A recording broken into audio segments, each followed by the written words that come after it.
नाज़रीन अस्सलाम वालेकुम, आपकी खिदमत में एक नई वीडियो के साथ आपका मेजबान हाजिर है।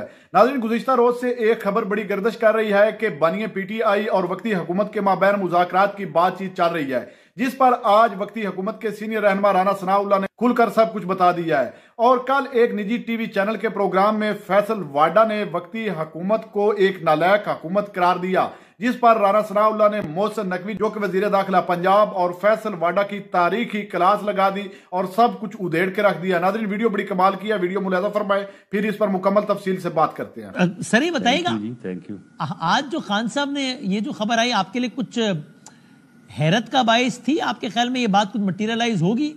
एक तो जो मैंने अर्ज किया कि जिन हालात में ये मुलाकात हुई और फिर उसके बाद अलीमा खान साहबा का ये कहना कि हाँ जी अगर इस्टेब्लिशमेंट बात करती है और हमारी बातें मान लेती है, यानी उन्होंने वाज़ेह तौर पे इंदिया दिया कि फौज चाहे तो हमसे बात कर ले। ये बात मटीरियलाइज होगी 24 के धरने से पहले? कुछ इस्टेब्लिशमेंट के कौन से लेवल के साथ वो जो है वो बात करनी चाहते हैं, और अगर वो बात करने पे आमादा हो के अपना प्रोग्राम जो है वो उसको कैंसिल या उसको ख़त्म करना चाहते हैं, हाँ, तो ये तो हो सकता है कि शायद ऐसे हो जाए, उन्हें किसी तरफ से ये कह दिया जाए कि ठीक है जी आपके साथ मुज़ाकरात करेंगे। जहाँ तक हुकूमत का तल्लुक़ है, हुकूमत तो वैसे ही पहले ही इस बात के ऊपर कायम है, जब हम अपोजिशन में तो तभी उनके साथ मुज़ाकरात करने को तैयार थे, पॉलिटिकल डायलॉग करने को तैयार थे। और अब भी कोई तकरीबन 4-5 हफ्ते कबल prime minister on the floor of the house ये कह चुके हैं कि जी हम आपके साथ पॉलिटिकल डायलॉग करने और तमाम इश्यूज़ को बैठ के रिजॉल्व करने के लिए तैयार हैं। दूसरा वो जो कह रहे हैं ये हमारे मुतालबात माने जाएं और हम फिर 24 तारीख को एहतजाज की बजाय जश्न मनाएं। मुतालबात उनके क्या हैं?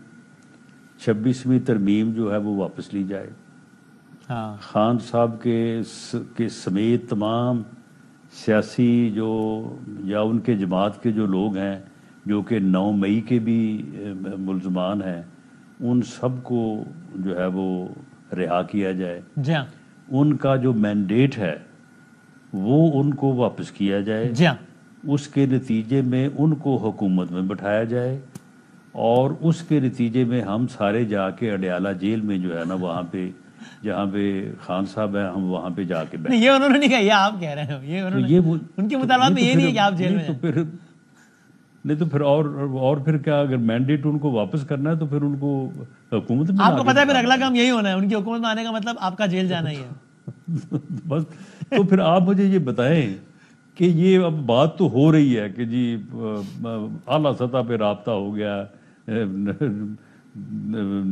निचले सतह पे राब्ता हो गया है। हाँ, वो कहते हैं कि बेशक आप ही बात कर लें, लेकिन ये तय हो कि एस्टेब्लिशमेंट की ईमा पर आप बात कर रहे हैं। इसकी दलील के तौर पे मैं ये कह रहा हूं, उनके अकाउंट पे आज भी वो ट्वीट मौजूद है कि जब उन्होंने धरने का ऐलान किया तो कहा भाई ये कमेटी मैंने बना दी है, एस्टेब्लिशमेंट अपने हैंडलर्स में से जिसको भी आगे कर देगी हम उससे बात कर लेंगे। अभी उनको लगता है कि आप बात कर रहे हैं अपने तई, इसमें एस्टेब्लिशमेंट की रजामंदी नहीं है, इख्तियार सारा उनके पास है।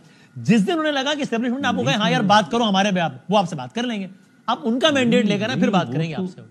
नहीं अपना बदामी साहब उनका जो बयानिया है, हाँ, वो एस्टेब्लिशमेंट के बगैर हम तो जो है वो कोई काम करते ही नहीं है, वो बकौल खान साहब के। आपकी और पीटीआई की बात होती है और कुछ तय पाता है, जो भी आप तय करेंगे एस्टेब्लिशमेंट उसमें कभी आपको सपोर्ट ही करेगी, किसी बात पे अपोज नहीं करेगी। आपके पास मैंडेट है कि आप जो चाहे तय करें।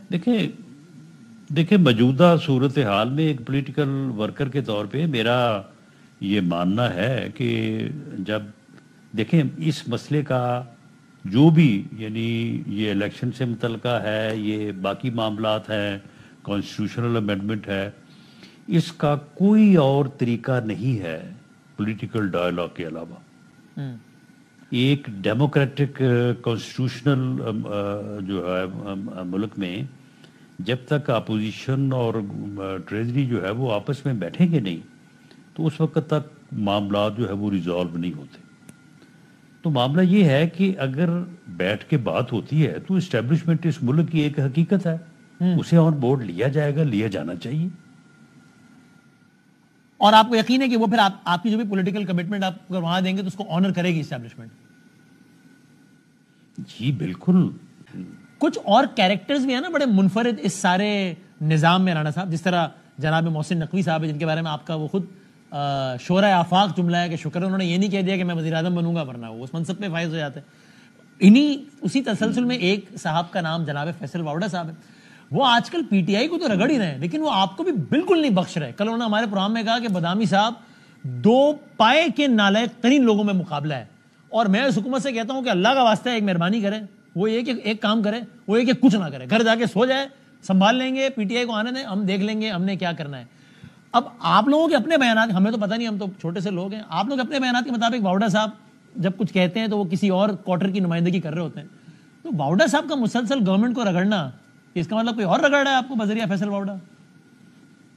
نہیں, دیکھیں واڈا صاحب کی بڑی خدمات ہیں اور اچھا ماشاءاللہ کسی طور بھی محسن نقوی سے وہ کم نہیں ہے. اچھا, تو گورنمنٹ سے ابھی تک ان کے متعلق کوئی مثبت فیصلہ نہیں ہو پا رہا, تو اس لیے ان کو اتنا تو اختیار آپ دیں نا کہ وہ تھوڑا بہت اپنے دل کی بڑھاس تو نکالنے دیں ان کو, یہ بھی نہ کریں تو پھر وہ کیا کریں. اچھا, تو آپ مان لیں ان کی بات ویسے ہی, ورنہ پھر آپ کو کوئی کہے گا پھر مانیں گے تو پھر اور نہیں. میں تو دیکھیں میں ذاتی طور پہ فیصل واڈا کے حق میں ہوں. اچھا سبحان اللہ. لیکن پھر یہ نہ ہو واوڈا صاحب کہتے ہیں کہ میں وزیر اعظم بنوں گا, رانا صاحب پلیز یہ بھی دیکھ لیں ذرا. نہیں وہ یہ نہیں کہیں گے. اچھا, تو پھر میاں صاحب کا اپروول چاہیے واوڈا صاحب کو عہدہ دینے کے لیے, کیا ہے؟ بس یہ کوئی میرا خیال ہے کہ اس بارے میں سوچنا پڑے گا, ورنہ واڈا صاحب اس وقت کافی ناراض ہیں. آپ سفارش کر دیں گے لیکن میاں صاحب سے کہ میاں صاحب ٹھیک ہے مہربانی کریں, ایک گناہ اور صحیح, کیا ہو گیا؟ جی میں تو واڈا صاحب کو اس وقت بھی سفارش تھا جب وہ پی ٹی آئی میں تھے. اچھا اوکے صحیح. اور رانا صاحب یہ جاوید لطیف صاحب کے بیانات ہیں آپ کی نظر میں, اچانک کوئی مشکل نہ کھڑی ہو جائے آپ کے لیے؟ وہ تسلسل کے ساتھ ایک بات کر رہے ہیں, آپ ان کے پچھلے 12 مہینوں کے ٹاک شوز نکال کے دیکھیں. وہ کہتے ہیں جی دانستہ طور پر ادارے کے اندر سے آج بھی عمران خان کے سہولت کار موجود ہیں اور وہ خان صاحب کے لیے سہولت کاری کر رہے ہیں. یہ جاوید لطیف صاحب الیکشن میں رہ گئے اس لیے ذرا ناراض ہیں, ان کو بھی کوئی عہدہ دیکھیں ختم جان چھوڑائیں پھر کیا ہے, یا کچھ اور مسئلہ ہے؟ صورت حال کو ایسی ہی ہے. اچھا, کیونکہ ادارہ دیکھیں, یعنی جس ادارے کی وہ بات کر رہے ہیں ہاں وہ اپنے ڈسپلن میں دنیا میں اپنا کوئی ثانی نہیں رکھتا. وہاں پہ ہاؤ اٹ از پاسبل, یہ ممکن ہی نہیں ہے کہ وہاں پہ جو انسٹیٹیوشن کی پالیسی ہے, جو ان کا چیف جس موقف کو اپنائے ہوئے ہے, یا جو اس کی لائن اینڈ لینتھ ہے, تو کسی اور کی ہمت ہی نہیں ہے کوئی دائیں بائیں دیکھے.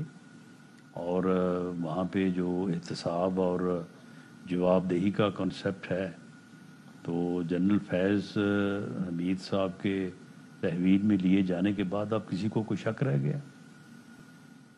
تو پھر جب آپ واوڈا صاحب کی بات کرنے جائیں تو لگے تو جاوید لطیف صاحب ہی کوئی سفارش فرما دیں تاکہ آپ کا یہ سلسلہ بھی ایک طرف لگے نا. آپ کو باقی محاذ کم ہے آپ کے پاس, تو یہ محاذ بھی کھولے ہیں آپ لوگوں نے. یہ تجویز معقول لگ رہی ہے مشورہ تو آپ کا ٹھیک نہیں, یہ مشورہ تو آپ کا ٹھیک ہے, بات بھی مقبول ہے, لیکن ایسا نہ ہو کہ یہ پھر رواج ہی پڑ جائے. یہ دو ہم جو ہے وہ ان کو سنبھالے, سارے گالیاں نکالنا شروع کر دیں کہ ہمیں بھی اکوموڈیٹ کرو. 10-20 اور آ جائیں 10-20 اور آ جائیں تو پھر مصیبت پڑ جائے, ایک ریت نہ پڑ جائے. یہ ٹھیک. ناظرین آپ نے ویڈیو ملاحظہ فرمائی ہے. ناظرین رانا ثناء اللہ نے یہ اعتراف کر لیا ہے کہ عمران خان جو مطالبات کر رہا ہے, اگر وہ مطالبات ہم مانتے ہیں تو عمران خان کی جگہ ہم جیل میں ہوں گے اور عمران خان جو ہے وہ اقتدار میں ہوگا. یہ بات انہوں نے تسلیم کر لی. اگر یہ مطالبات نہ ہو تو اس سے واضح ہوتا ہے پھر یہ مذاکرات کرنے کے لیے تیار ہے. اگر مطالبات جو پی ٹی آئی کر رہی ہے ان مطالبات کو لے کر یہ مذاکرات کرنے کے لیے بالکل تیار نہیں, یہ رانا ثناء اللہ کی باتوں سے واضح ہو گیا ہے. اور دوسری جانب انہوں نے فیصل واڈا اور محسن نقوی کو ایک جیسا قرار دے دیا. انہوں نے واضح کر دیا ہے کہ یہ دونوں بالکل ایک جیسے اور یہ کسی پارٹی سے تعلق نہیں رکھتے ہیں, یہ ان طاقتوروں کے پٹھو ہیں اور انہی کے نشانوں پر ناچ رہے ہیں. ناظرین باقی آپ نے رانا ثناء اللہ کی مکمل گفتگو سنی ہے اس ویڈیو کے بارے میں, اور رانا ثناء اللہ نے جو کچھ اس ویڈیو میں کہا اس کے بارے میں آپ کی کیا رائے, کمنٹ سیکشن میں قیمتی رائے دیجیے. اور اگلی ویڈیو تک آپ نے میزبان کو دیجیے اجازت. اللہ حافظ.